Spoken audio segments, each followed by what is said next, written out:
So in today's video, I want to run through what spam and bot traffic is. It's something that's getting worse year on year. So I want to run through some strategies that we could implement as advertisers to stop this from happening to our campaigns, and also some things that we could to implement on our websites or landing pages, again, to prevent fake form fills. So let's take a step back. What is spam and bot traffic? This is basically click fraud occurring on our Google Ads or fake form fills happening on our websites or landing pages. So it's something that's getting worse year on year. So on a conservative side, estimates saying between 5%. On a kind of non-so conservative side, they're saying up to about 20% this occurs. But this is going to be data more from third-party companies that actually run software that can prevent this. So what it is, click fraud, like how do you know it's actually occurring to your account? Well, it could be potentially if you're running a campaign that's getting a certain amount of clicks, a certain amount of conversions over a period of time, and then suddenly you see a big kind of spike up in clicks, but not a big increase in conversions in ratio that you've had, say, the last 3, 4, 5 months. Potentially, this could be click fraud. This could be happening to your Google Ads account. High bounce rate, short sessions is another bit of data that potentially could show that this is happening, or certain clicks happening from certain IP addresses over and over again. Now, the difficulty to track all of this is how do you know that you haven't got a repeat customer coming back to your Google Ads, and how do you differentiate? That's why it's so difficult. It's a bit of a gray area, but there's certain, like I said, there's certain things that we can look at. So some of the red flags I look at is if I'm seeing a lot of clicks coming through but not conversions, I'm looking at the IP addresses. And then from there, we could potentially block IP addresses, which a lot of kind of third-party softwares like ClickCease will do. They'll look at the IP addresses and then they'll just exclude those. But we can do that manually as well. So I want to run through some steps that we can, as advertisers, sort of stop or reduce this from happening to our Google Ads. So let's jump into a screen share. So the first thing that I would do is to turn off search partners in our Google Ads. So what we need to do is come into a Google Ads campaign and then click on the edit settings. And then from here, we need to then click on networks. And if you've got this clicked on, just untick it. This is one of the places that potentially we can see spam and bot clicks occurring within our Google Ads. The next place is right below. So this display network, this shouldn't be here, in my opinion. It's one of the places, it's a bit of a money grab for Google. It's a complete waste of money. I don't use this display settings. I don't think it should be here. And this is probably one of the biggest contributors to spam and bot traffic in your Google Ads. So again, this is always the first, this is one of the first bits of optimization I'll look at when I'm looking at Google Ads accounts, or if I'm auditing an account, I'll look here to make sure that this especially display network, we're making sure that this is definitely turned off, because we do not want this showing in our Google Ads. And I've seen literally by turning this off within sort of 4 or 5 days, a massive reduction in spam and bot traffic just by clicking off this one setting. So again, just make sure we've got these two turned off, especially the display network. This shouldn't be turned on. And if you are seeing spam, like I said, just make sure you've got this turned off.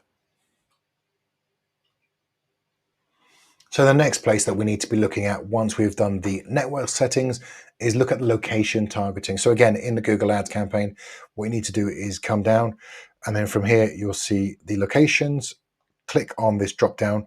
And then what we're looking at is two things in location targeting. First of all, make sure that you have the location option, presence, people in or regular in your included location.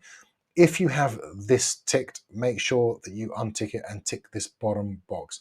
This will make sure that, especially if you're targeting, say, an area, you're geo-targeting, say, 20 miles around a location, it will target around that geolocation. If you have this top setting, whether you're targeting a geolocation around a certain area, say 20-mile zone, or if you're targeting a country, it could potentially show outside of your areas that you're targeting, because it will show based on interest, and it's recommended because, again, it wants to put more money into Google. So make sure that you've got this set to the bottom one, which is people in or regular in your included location. That will definitely make sure that your account is staying in the areas that it needs to and not outside of those particular areas.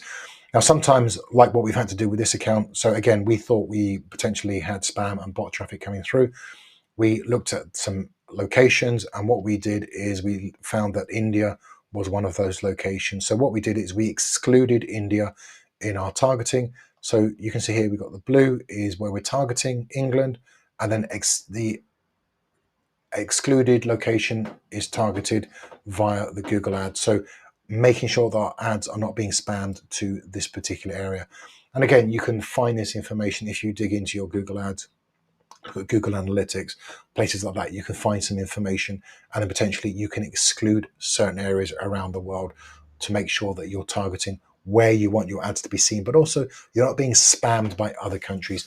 And potentially this happens all the time. So we just need to be proactive with our Google ads. Adding negative keywords is also an important factor. We need to make sure we're doing this on a regular basis. So having an extensive list of negative keywords, continually adding on there, making sure we're not showing for irrelevant or spammy terms that aren't related to what we're doing. So we need to make sure that that's being done on a regular basis, and that will drive high quality traffic to our campaigns. So negative keywords is one of the important things that we need to be doing on a regular basis. Optimize for high quality conversions is a big one, and probably the biggest out of all the ones that I've mentioned so far. So we need to make sure that we're not tracking weak data, that the data going back into Google, especially if we're running campaigns like PMax. So we need to make sure we're uploading our offline conversions, high quality data feeds back into Google Ads. If we don't do this and we have spammy traffic, not very good form fills, then that gets recycled back into Google, and then the quality stays low. That's where you get the spam and the bot traffic coming through. So we need to make sure high quality data going back into Google. So there's kind of like a quality control within the Google ads. Dedicated landing page as well is another good little thing that we can do. Make sure we have recapture forms added to the landing page or the website, depending on when you're sending the traffic. So their recapture forms are just the forms where you tick before you can send in a form fill. And again, you can make those a little bit more kind of three-dimensional by adding a little bit more detail, like filling in the bar where the bus is on the recapture form, or the fire hydrant, or whatever you've seen previously. So again, there's levels to the recapture forms to make them more difficult, to make sure that the spam is going down and the quality is going up, really. So you're adding in an extra layer. So I want to show you in a Google Ads campaign, in a PMax campaign, there's some settings that I want to just share with you that potentially could also raise the standard of what you're trying to achieve. So we're in a PMax campaign, and we can see here customer acquisition, bid only for new customers. So this will act looking like a top of a funnel. So it will look for new customers within the Google ad. So by clicking on this, we then have a little bit more information. And if we define our existing customer list, Google will come out with some recommendations, which again, we can then add into our Google Ads campaign. So we can see here, add incremental conversion value for new customers, high value. So suggestions that Google has, let's have a little look. This is what we want to focus on. It's giving us a suggestion of suggested value of £54 for a lead.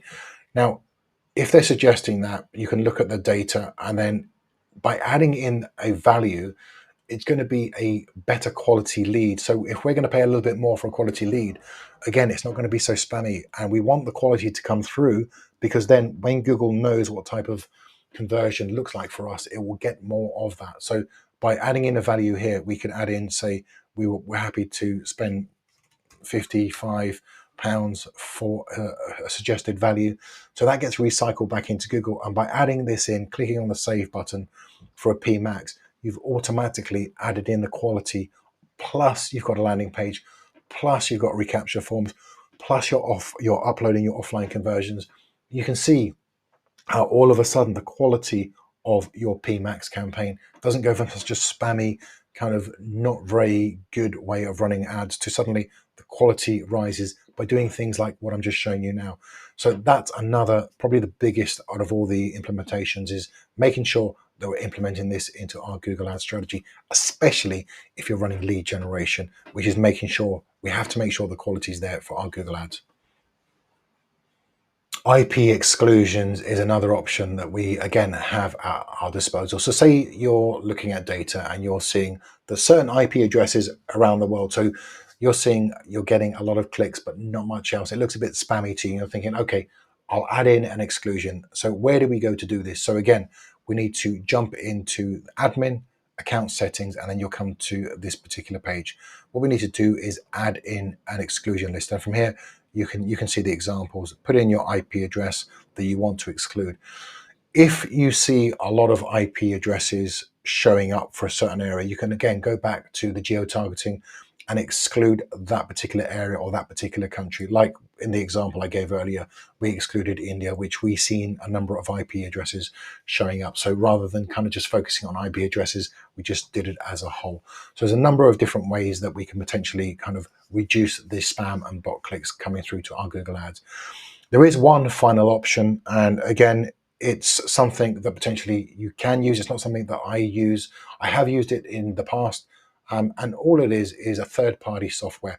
So you can pay for a third-party software which automatically excludes IP addresses. So it's something like a click cease is one that I've used previously.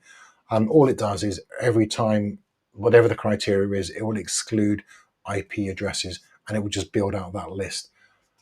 Again, it's completely up to you. I don't use it because I follow these steps, and I find just by the optimizations that I do on a weekly basis, I don't need to get a third-party software. But there can be cases where potentially we can see this make a difference to a campaign. So something like ClickCease is potentially something that you could use. I mean, obviously, if you look at their advertising, their marketing, then it looks like, all accounts are being spammed, and the only thing you need is a click cease. It's not the case, because I've shown you by the examples that there's ways that you can implement some strategies to reduce that. A lot of this is down to quality of what we're doing and some simple optimizations. But like I said, the option's always there. If you look at something like click cease, again, it's very kind of scarcity based and will slightly over exaggerate the actual issue around spam and bot traffic. But again, that option is always there for you if that's something that you wanted to implement to reduce your spam and bot traffic. So I hope this makes sense.